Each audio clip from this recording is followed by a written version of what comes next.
എന്ത് പറ്റി മോളെ? രാവിലെ എണീറ്റപ്പോൾ തുടങ്ങിയതാണ് തുമ്മൽ, തുമ്മി തുമ്മി തുമ്മി. ഇപ്പം ജലദോഷമായോ എന്നൊരു സംശയം. കേട്ടില്ലേ, പാമ്പ് ചീറ്റൽ പോലെ ചീറ്റിക്കൊണ്ടിരിക്കുക.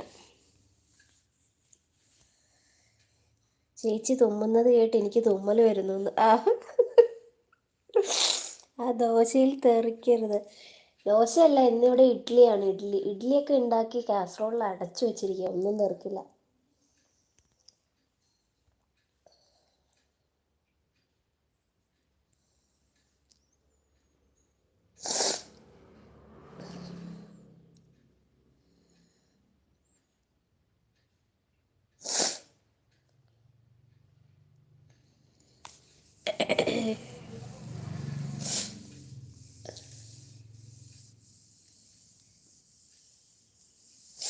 ഞാനെന്ന് ഇറങ്ങട്ടെ, ഇനി ഇരുന്നാൽ തുമ്മി തുമ്മി തുമ്മി ചാവും.